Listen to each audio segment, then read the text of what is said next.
So you've decided to move to China. That's a huge decision.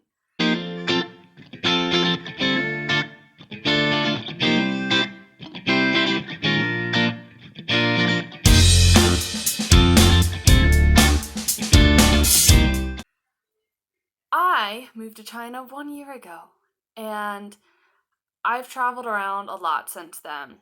Well, maybe not a lot, but I've been to many Asian countries and a few European countries and all over America. And out of all the places you could choose to go, China might be one of the most difficult. And there are a few reasons for that. So I wanted to make this video talking about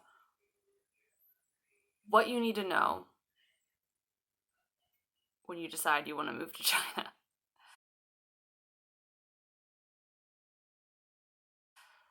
Okay, number one, the language. Chinese, everyone always says, oh my gosh, Chinese is so difficult. How do you talk to people? How do you communicate? How do you live? Do you know Chinese?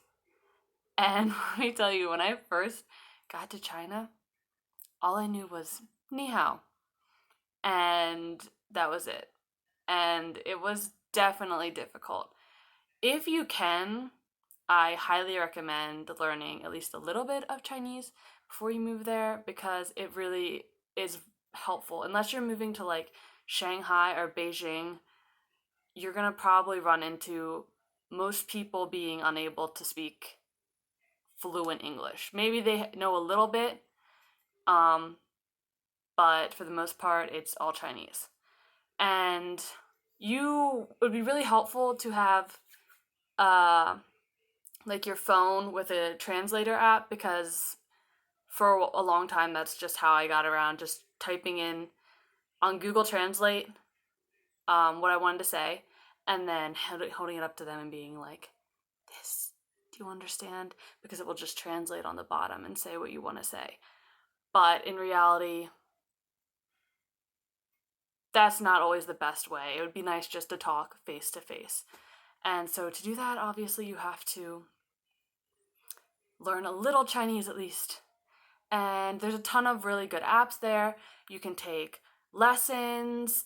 So, personally, what I did is I got there, realized, oh crap, like maybe I should have learned more Chinese because I just assumed that they would be able to speak a decent amount of a decent amount of English here in China, which is actually not too far off from a lot of the other places I've visited, like Singapore. Obviously, they speak a ton of English there. It's one of their, I don't know, 3 or whatever. They have a bunch of languages that they learn, and I believe English is one of them. So all the signs are in English, and people speak English just pretty much like. I mean, a lot of people in Singapore still speak Chinese, but they also speak like all these other languages. It's a really cool country. You can go there, Singapore. And Seoul, I went to Jeju. Even Jeju, which is like a small island in South Korea, it's really nice. But even there, it was pretty common to be able to speak English. China, this is not the case. So, like I mentioned, learn a little Chinese. But you won't die if you don't know it, okay? So, like, I was there for a year. I came in with nothing and I survived. So, you can do it. It will just be a lot better and you'll thank yourself for learning a little bit beforehand. But once you get there, like I said, you can learn it. They have lots of English schools, English language schools to learn Chinese. I lived in Hangzhou and I went to this place called Hutong School, which was right around Westlake, which is like the famous sight to see in Hangzhou. And I learned a lot there. The teachers were great, but I did stop going after the first, like, so there's five levels you can learn. It's called like HSK. I don't really know what that stands for, but it's like, actually, I have the books right here.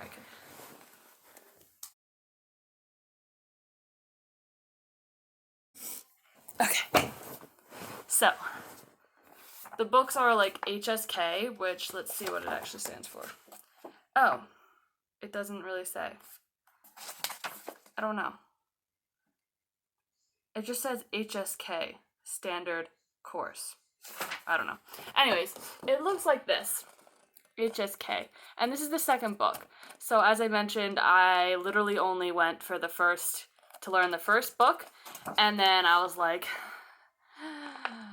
I have too much work at my actual job working in a kindergarten.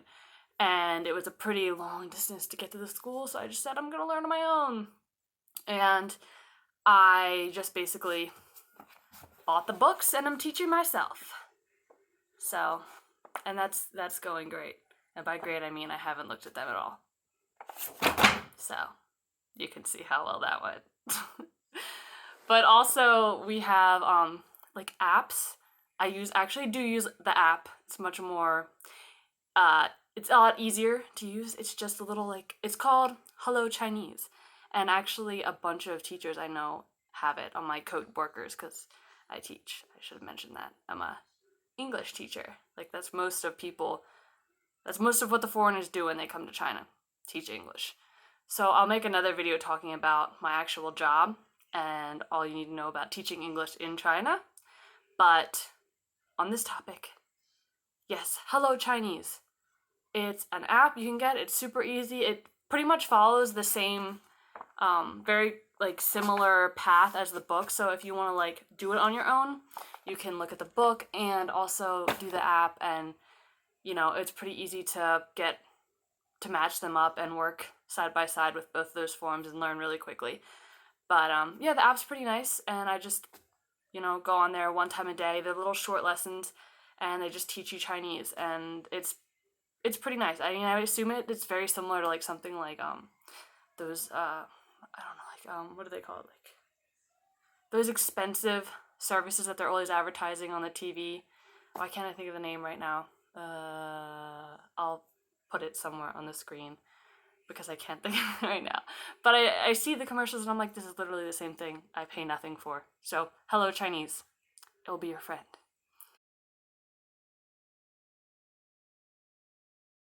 Okay, next, clothing. A lot of people, you're moving to China and you're thinking, what do I wear? Like, what's the, like, clothes fashion? Is it okay to wear this? Will people look at me weird? For the most part, I think when I moved over there, I read online they're very conservative and you can't wear anything revealing, and you know, like people will look at you weird. That's somewhat true. Like, I think in general, the general consensus is cover yourself. Like, even if it's really hot out, cover yourself. But the foreigners tend to not really follow this rule. So if you're a foreigner there, like people will look at you no matter what, because you're a foreigner. And China is very much homogenic. Just everyone looks very similar. So if you have any kind of different looking face that you wouldn't see in China or Asia, they will look at you. Maybe take pictures. They take pictures of you. They will straight up be like, let me take a picture. Just let me take a picture with you. And you're like, I don't know who you are. Please step back. So yeah, that's a real thing. But the clothing wise, if you want to blend in a little bit as much as you can, cover yourself more. Because if you go out wearing, you know, like a crop top, you'll be fine. No one's going to say anything to you. No one's going to harass you. Like, you'll be okay. But you probably will get more of the people taking pictures of you, people staring at you, kids pointing at you like you're an alien that they've never seen before, this kind of thing. So if you want to blend in, wear, you know, long sleeves, and I like to wear turtlenecks, you know, just like cover your body more. But like I said, you can totally wear whatever you want. I mean, I've never seen anyone walking around in like straight up like music festival clothes, I guess you would say, in like America, like a bralette. But I've seen girls wearing like a bralette with like a straight up sheer top all over it and like short shorts going clubbing, Chinese girls. So it's not like it's completely off the wall and you'll be crazy. But like I said, you're definitely presenting a different image if you dress like that. Work in China, and they love to work. I personally work at a kindergarten, so I teach pre-K kids, which are like 2 or 3 year olds. And the reason I laugh is because that is quite a job. Like, let me tell you, working with kids who have never left their parents before, and they come into the school, and there's 20 of them in the room, and they're just screaming and crying for the first whole month. It's just a mess. But like I said, it's different depending on what job you get. Like I said, I work at a kindergarten, so I work with not only young kids, but the youngest of the youngest. So obviously that's a big challenge. If you work in older age kindergarten kids, like at our school we have pre-K, K1, K2, and K3. If you work with those other three, they're probably going to be okay because they've already maybe been to pre-K or some form of it. K1 maybe not because, they still might be new students. But it's still going to be nicer. They probably have learned a little bit more English at that point.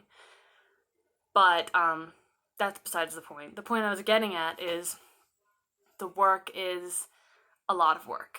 And I think this is just very, uniformed across China. They are very hard workers and they expect that from the foreigners, even though the foreigners really usually don't want to put that amount of effort in. So expect to be,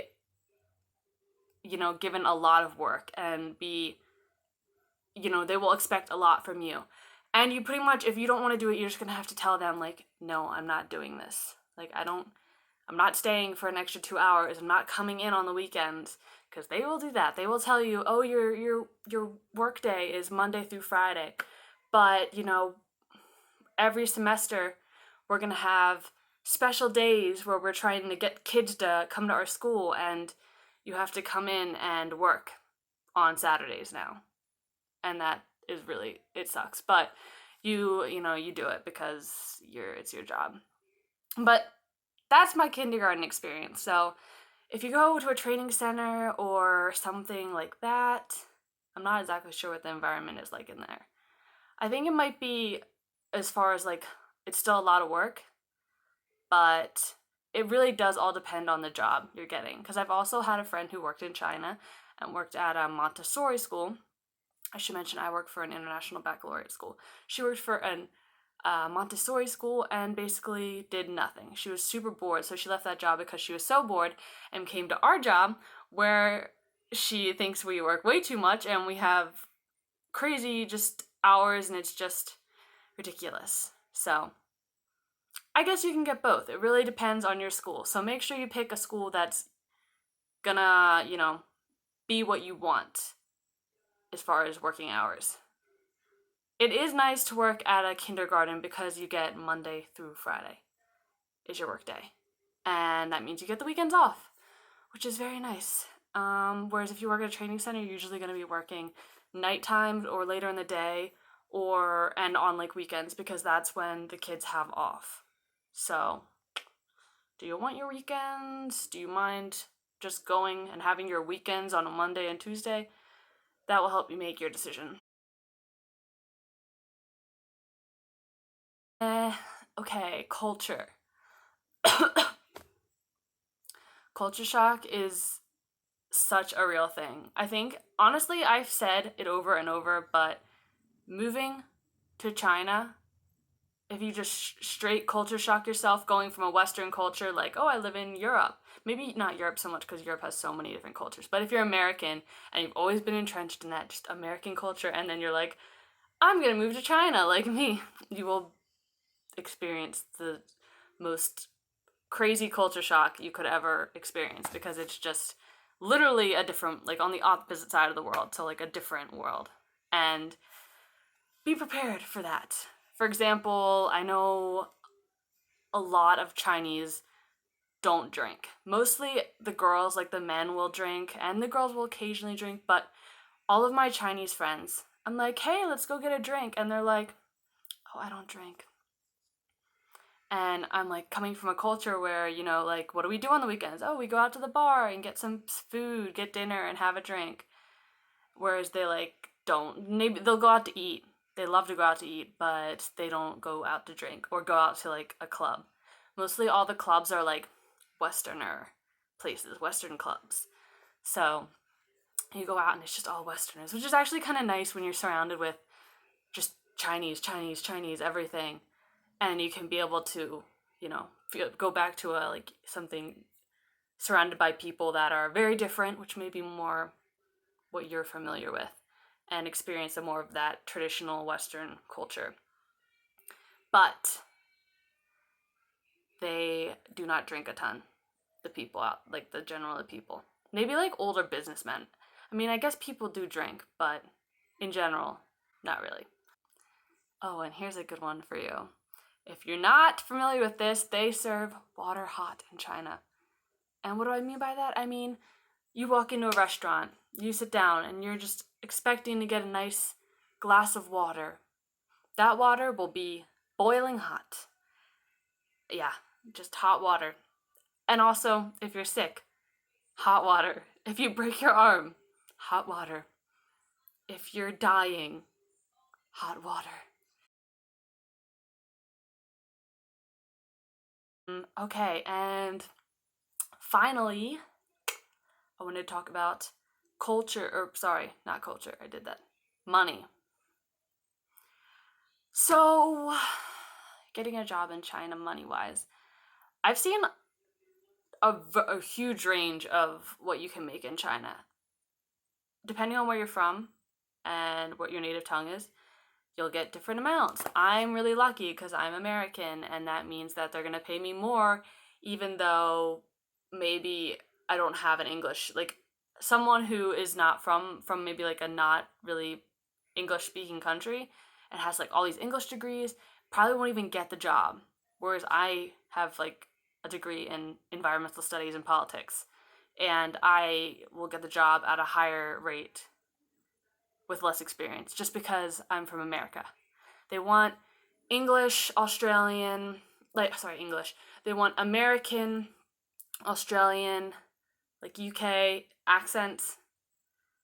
They don't really like a ton of other ones. So that really stinks, and I'm sorry if you're from somewhere where you're not from one of those countries.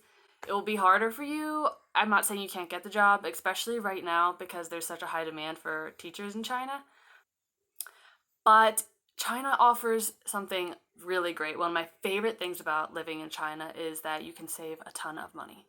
Like, the living costs are pretty low. You can make them pretty low. I mean, in any place, this is something I truly believe. In any location, you can make it really expensive to live or really cheap to live. And China's just one place where it's fairly simple to make it cheap to live. And that's because the life there is just really cheap. Like you can buy food, like meals and food for like less than $5, honestly, like less than $1. So like equivalent, I kind of like use as my translator, and of course this is always changing, but just like the general thing I use is 7 yuan, 7 kuai is what they would say in China, equals $1. So like getting a baozi, like a steamed bun, which is basically just like a bread with meat or like vegetables inside. I think it costs like 1.5 kuai. So like a lot less than $1. Like you could get like a few for $1. And of course you don't want to eat that for every meal, but it just shows how easy it is to get food for that simple, that cheap.